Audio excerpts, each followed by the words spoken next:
सराव संच 1.3 का तिसरा गणित है की खालील एक सामायिक समीकरण कॅमरच्या पद्धतीनं कसा सोडवायचा। एक सामायिक समीकरण मतलब यहाँ दो चल दिए हुए हैं, एक x और एक y, और इनके ऊपर घात कितनी दी हुई है, एक, जो अपन को दिखाई नहीं दे रही है। एक सामायिक समीकरण, इसको सॉल्व करने की कौन सी पद्धति, कैमर पद्धति है। इसमें यहाँ पे अपन को दो समीकरण दिए हुए हैं, अपन को इसके एक सामायिक समीकरण के सामान्य रूप से तुलना करना है। तो इसके लिए अपन को a1x प्लस b1y फिर बराबर का चिन्ह c1, फिर ऐसे ही एक दूसरा समीकरण लिखना है a2x प्लस b2y बराबर c2 से तुलना करूं।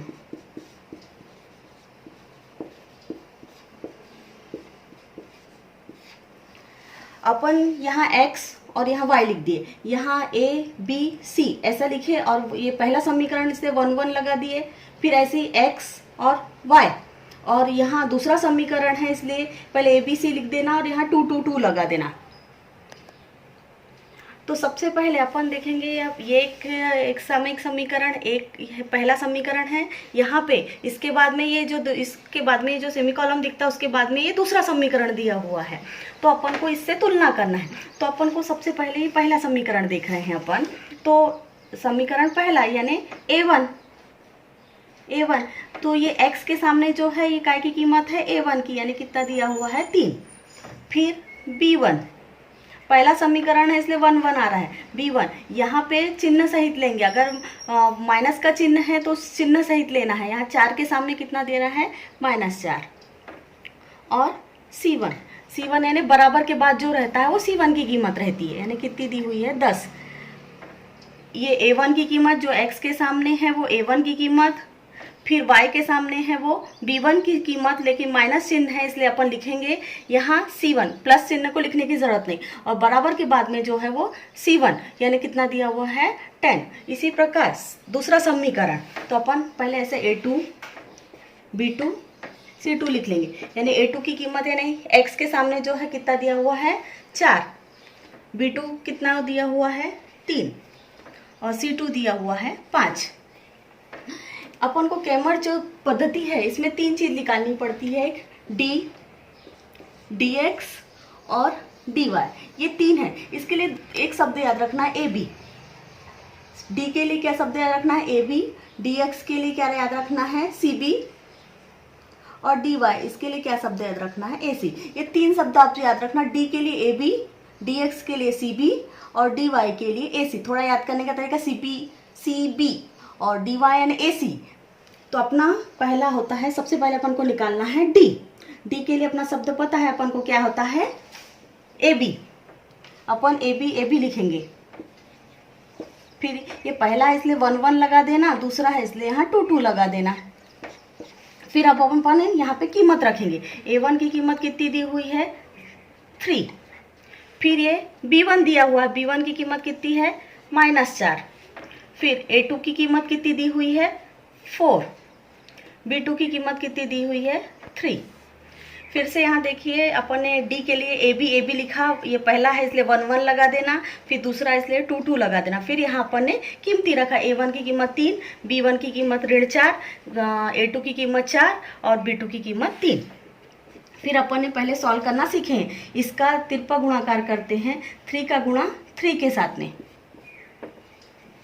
फिर मैंने बताया था इससे पहले वाले इसमें कि हमेशा क्या रहता है ऋण चिन्ह रहता है। फिर 4 का गुणा किसके साथ करना है, फिर ऐसा क्रॉस मल्टीप्लिकेशन होता है।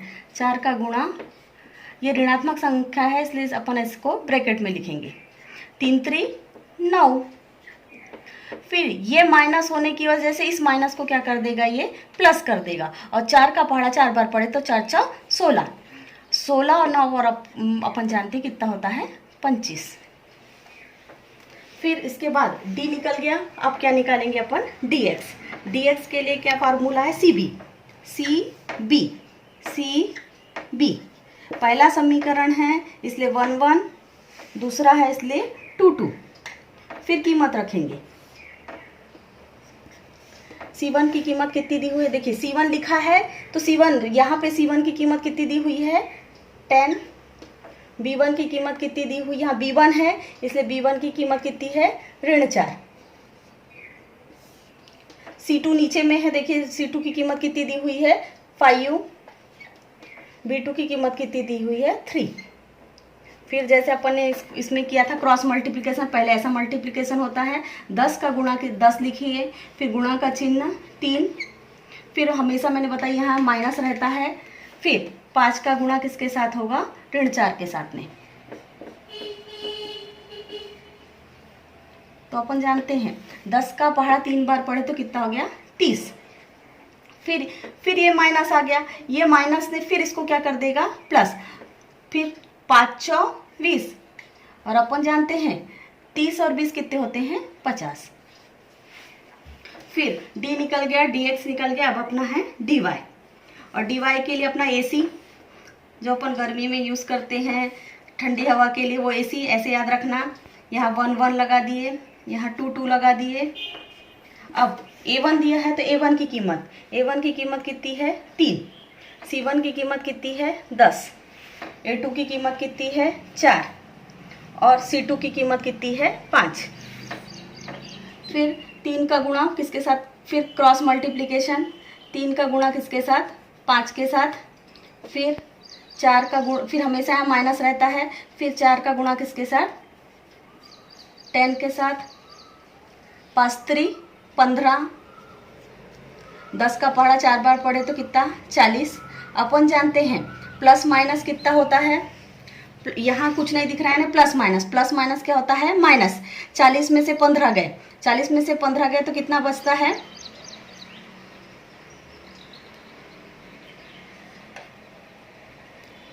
25। बड़ी संख्या के सामने ऋण है तो ऋण। अब अपन ने d निकल गया, dx निकल गया, dy निकल गया। अब मेन है केमरचा पद्धति के अनुसार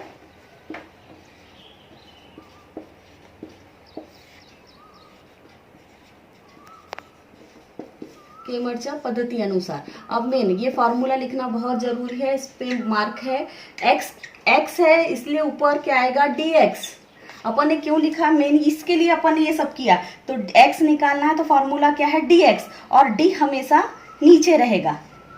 और उसी प्रकार y निकालना है तो फार्मूला क्या रहेगा, y है इसलिए dy और नीचे हमेशा क्या रहेगा d। अब अपन यहाँ पे कीमत रखेंगे। dx की कीमत कितनी आई हुई है 50 आई हुई है, d की कीमत कितनी आई हुई है 25 आई हुई है।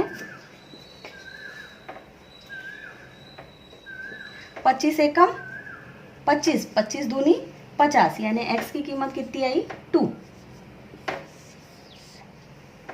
अब y के लिए dy की कीमत कितनी आई हुई है यहाँ पे ऋण 25